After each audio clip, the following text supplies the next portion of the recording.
Okay, so like all industries, the people who practice public relations are required to think about their efforts in kind of the bigger picture of ethics and law. Um, just because somebody is able to communicate to wide audiences, to disseminate information, and be the face of a company, does not mean that they are kind of entitled to say what they want to say in ways that they want to say it. In an industry where spin is part of can be something that is practiced by people who work as PR specialists for an organization or a company or a celebrity, that it is very important for the kind of practice itself to uphold itself to those very high standards of ethical decision making, ethical communicating, and of course thinking about the law and um, uh, First Amendment sorts of concepts as well.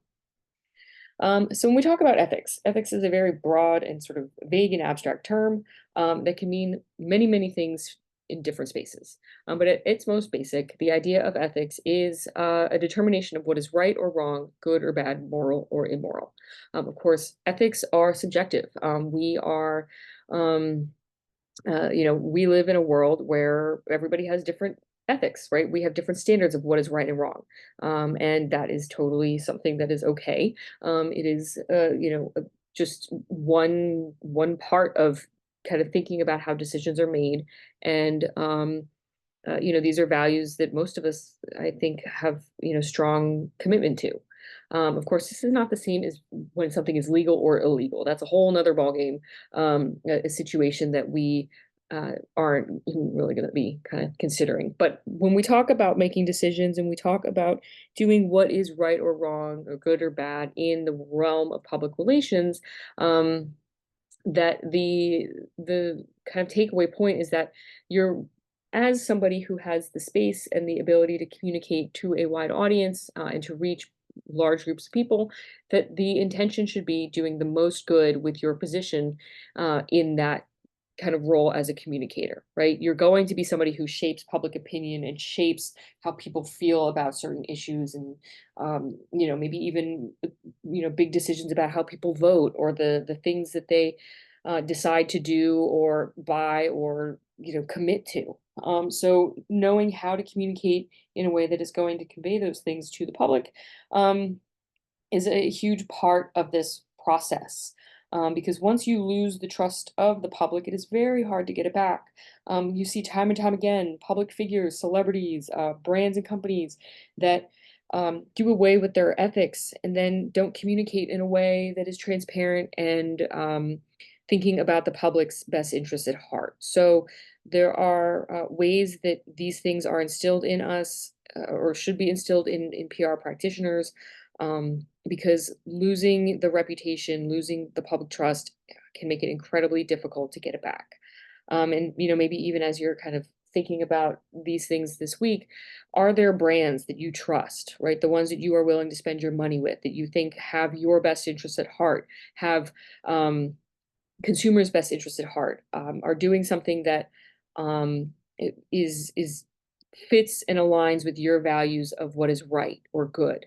And that is, a huge part of the uh, the the ways that ethics are communicated.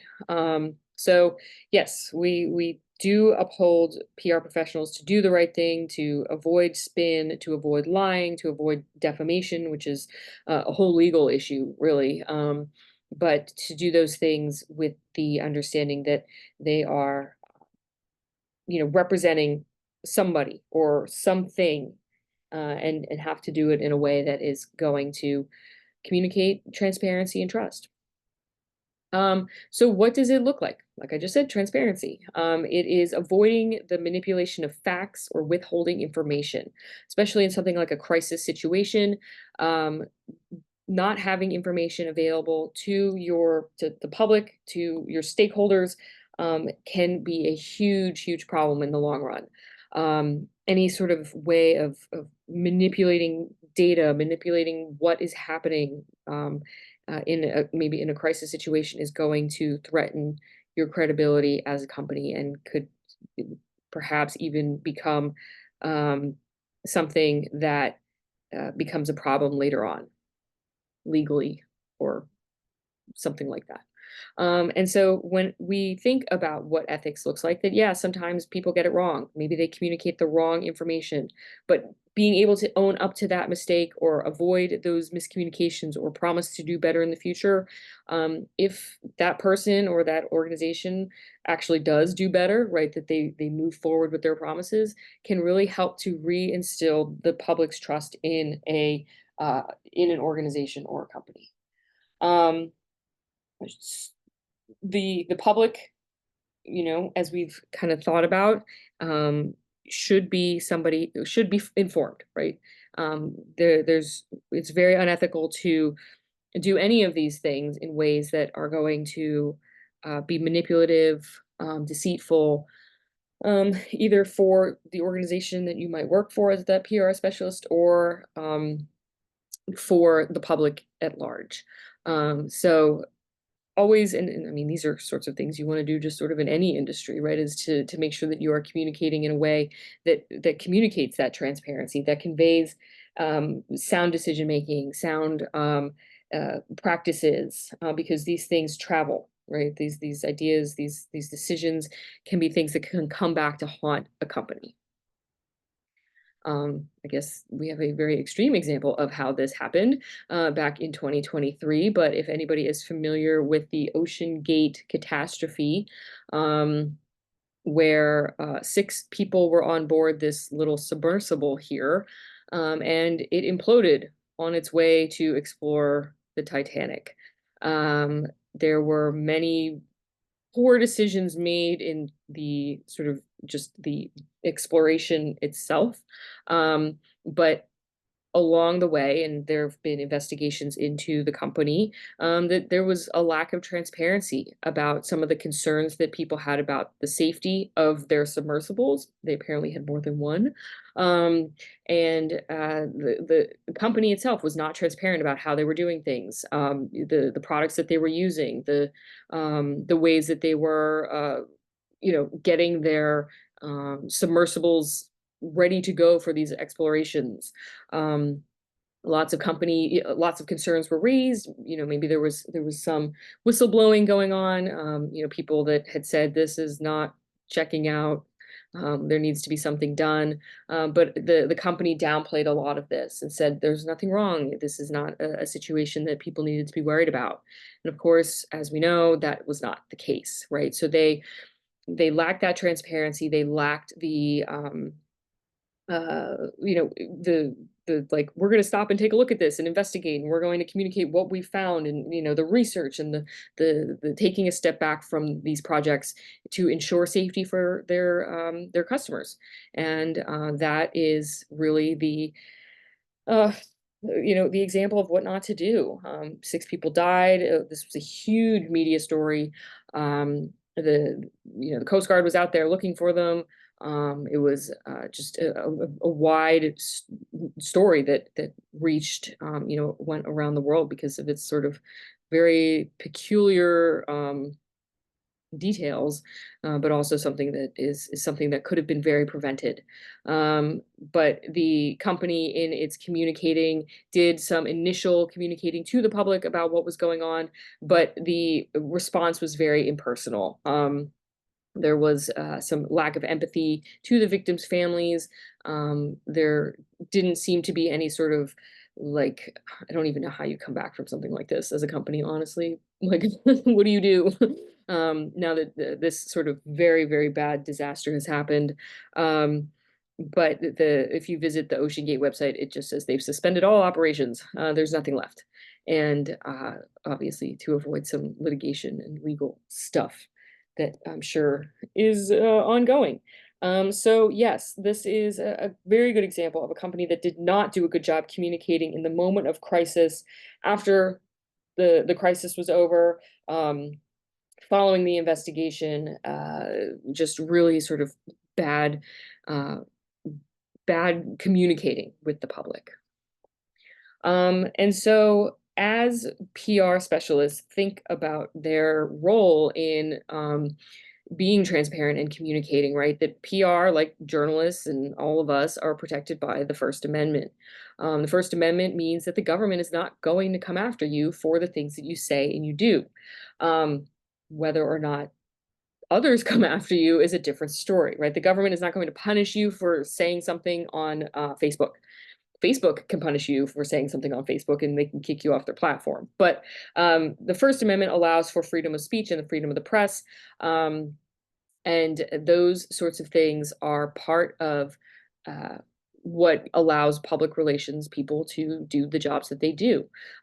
If they are doing them in ways that are going to follow what is protected. Things like defamation are not protected by the First Amendment.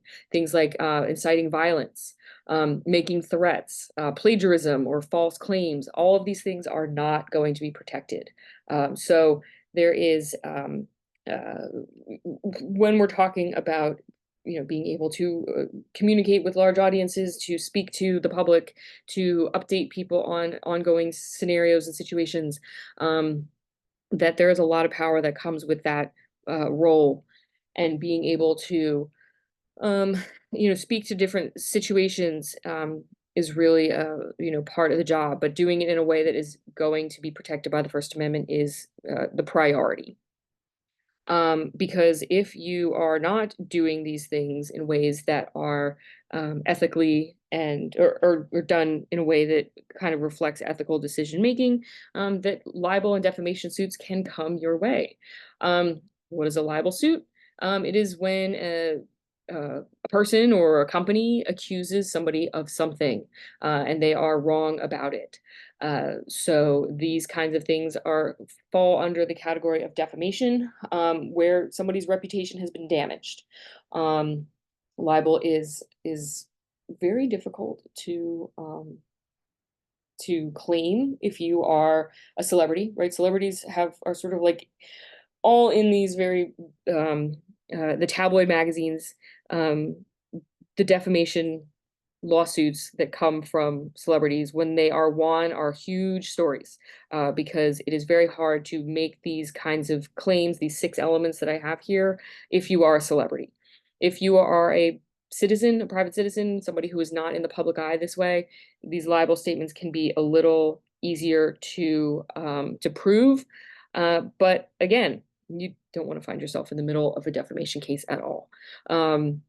So again, if you are somebody who is working in the PR world, right, to make claims about a client, to make claims about a public figure, or somebody who you've butted heads with, can end up in something like this. Um, so public relations, of course, these First Amendment protections allow for PR specialists to really, shape and influence the ways that we think about things. But we all have to be very careful. You don't want to be somebody found in the the middle of a defamation lawsuit. And so that is, one of the challenges. But if you're doing your job ethically, if you're thinking about um, working with integrity and doing your job through in ways that avoid spin and misinformation, and some of those factors that we've talked about here, that it is a job that can be one that allows for that influence and persuasion. Um, when we talk about public relations, that we want to, like all industries, they should be held accountable. So if the media is holding PR organizations accountable and vice versa, that is a relationship that allows for those two industries, journalism and public relations, to kind of work together to communicate all kinds of important information to the public. And of course, when we talk about things like ethics, we need to think about things like AI and social media, um, and how those practices and the rise of something like AI is going to challenge how we work in a space like this. So lots of things to kind of think about with looking ahead to what public relations is all about.